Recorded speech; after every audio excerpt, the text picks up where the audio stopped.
A new PC Gamer article has just been releasing some information regarding the first-person combat side of Odyssey. And today I'm going to go through it, what we know of new things, and also what I think about them.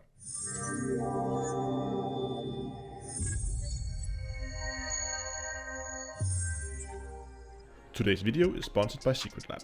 We all strive for the best possible gaming experience, but the importance of a good quality chair is often underestimated. SecretLab produces some of the most comfortable and high quality gaming chairs you can get. So upgrade your commander chair today and fly in style and comfort. Follow the link in the video description to their store, type in your height, your weight, and it will tell you which chairs fit you for the best possible seating experience.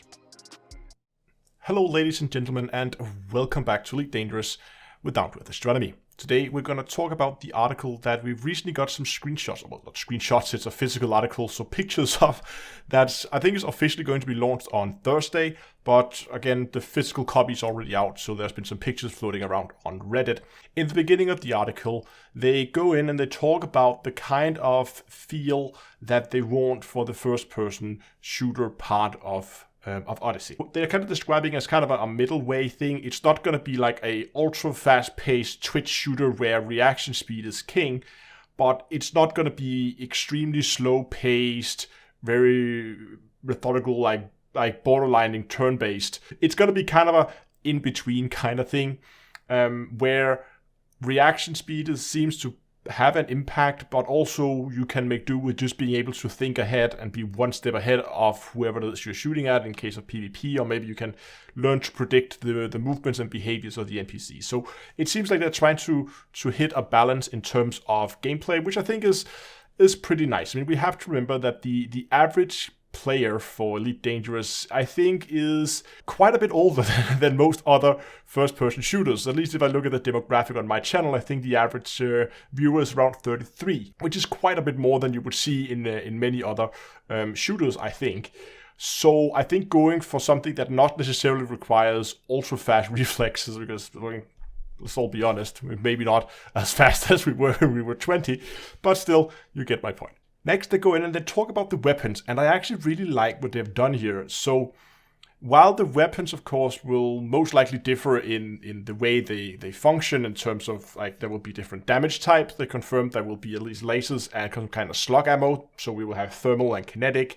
And we already know from some past dev diaries that there will be suits with shields, and shields will require energy. And of course, then thermal damage will be more effective against shield, but the armor the suit wear will also have armor values, and of course, kinetic is more effective against that. So you kind of have some choices. Do you bring a laser weapon against shield? Do you bring kinetic weapons against armor? It's exactly the same choices as we have with our ships today. But what they're also doing with the weapons, what I actually think is really cool, is that the different weapons will have different draw speeds, and they will have what they call aim down sight speed. So that will be like the speed, the time it takes you to take the weapon from whatever holster position it's in until it's ready to fire will differ based on the weapon type. And also the time it will take you from when you just stand ready with your weapon and until you have it shouldered and is looking down the sights will also differ from the different weapons type. And that means if you prefer something more hard-hitting, then you could probably go with a heavier weapon. But again, if you really like those fast reactions, then you could go with maybe a lighter weapon where you can be sure to get the first shots off. Now, I really like this approach. I would assume these stats is not some hard stats you're going to be able to see in game.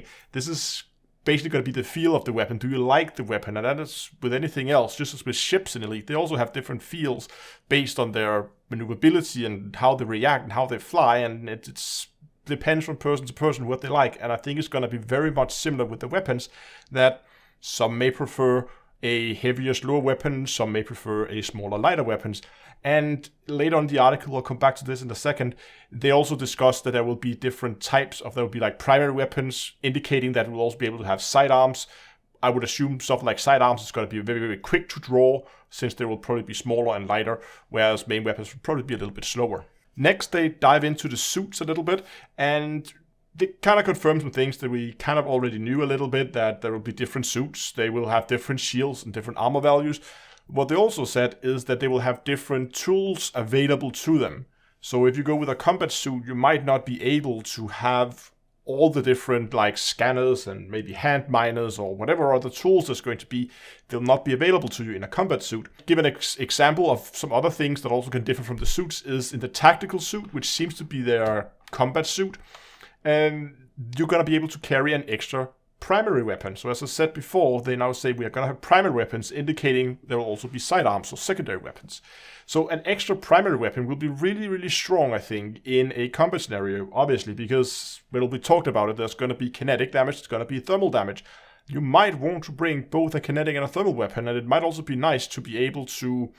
We don't know how ammo is going to work. Is this going to be infinite for lasers? Maybe they need to recharge. What about like slug ammo? They would have to run out of ammo eventually, I would guess. But how limiting a resource is ammo going to be? Is it going to be you have enough ammo to complete a mission where you take a weapon with you? Or will we have to collect ammo as we go from the people that we encounter? I don't know. We don't know that yet. So again, having the option to have an extra weapon, of course, will also mean you'll be able to carry extra ammo. They do a quick walkthrough of like what a mission could be, where like, oh, you've been sent out to an outpost to fix a generator that was broken. You arrive and you only realize that, oh, this outpost, while it was abandoned when the generator broke, like now raiders have moved in and like pirates or whatever you want to call them have taken over the base, and now you have the option to you want to get out and say, no, this is not my job. I'm just a guy who's here to fix the generator. See you. Or do you want to go in, all guns blazing, kick in the door, shoot everybody that moves, kind of approach? Or do you want to try to like maybe sneak in, fix the generator, and shoot a few guys on the way? I don't know. You will have some options there of what you want to do. But a part of that, they said that of course you're going to be able to get help from your friends if you get into a hairy situation, where somebody, one of your friends, can come flying in over in a ship and begin shooting up people on the ground. Now I'm very interested in how they're going to balance that. Because, I mean, if we look, even small weapons is way bigger than anything you would be able to carry with you by hand. Not even talking about huge weapons, which is like the size of a car, like a large car, just the base of the weapons, and without barrels or anything. They're huge, they're massive. So how are they going to balance that? Because surely you're not going to be able to just stand down there with your little whatever rifle, laser, pew like pop gun you have, and then just begin to shoot spaceships out of the sky. That seems unbalanced or unrealistic to me. I mean, we kind of already have it. Have you ever tried shooting a ship with your SRV? It does nothing. Absolutely nothing. And they kind of balanced it the other ways, that the large weapons have a hard time aiming and locking on to such a small target. So maybe it just means that it's gonna, like, if I take a large multi-cannon and I began shooting down on people, well, it's not gonna be like I can hit like the left eye of the guy down there. I can kind of say I'm gonna hit that general area, and it's going to be more close to like an orbital bombardment that you can use to force people to change positions on the battlefield, more than just being a kill everything in sight mode. Unless they're introducing new weapons or new hardpoints that are more designed towards this, that are then more balanced in this manner. But how that is going to be balanced out, and do you need special weapons? Do we need some kind of like what do I do, like surface-to-air missiles to take down ships? That's I don't know how they're going to balance that so that it still seems realistic, and that's something I'm very much looking forward to. Now, they also give a small bit of extra information about the Apex Interstellar. One question that's been floating around is, well, if you can play only on foot, how are you going to get to your mission site? And, well, the answer seems to be that the Apex Interstellar is going to be able to carry you from a social hub down to a mission location on a settlement on the surface. So, however, you have other means that you can be transported around. They have confirmed that if you're in a wing with someone and they allow it, you can board another player's ship and they can then fly you to whatever location you need to go. So even if you don't necessarily have a ship, you don't want to fly a ship there yourself, maybe you just want to do some ground missions, walk up the ramp to one of your friend's ships, they'll fly you out there, and then maybe he'll take off from the ship and do his like spaceship things while you're on the ground taking care of stuff down there. I don't know, but at least that seems to be that there will be a thing that you can board other players' ships and you can fly around with them. So this also opens up for the opportunity for more customized taxi services around the around the bubble, I think, and maybe even taking people all the way to Colonia will probably be a thing at some point, that people just board a ship and basically passenger missions, depending on what you will see when you are there. Is this essentially going to be multi-crew, where you walk into the ship and you'll be put into a multi-crew seat? And if that is the case, then of course it will be limited to the number of crew seats that's there. And then finally they confirmed what we pretty much already expected and everybody could have guessed, is that yes, there will be cosmetics that you can buy. You can buy for arcs, you can customize your suit to look what you want to make it look like. Exactly if they're going to do like suit kits, like, I don't know, maybe you can have like a Raider suit kit where you get spikes all over it, or maybe you can have, I don't know, a big spoiler off your shoulders. I don't know.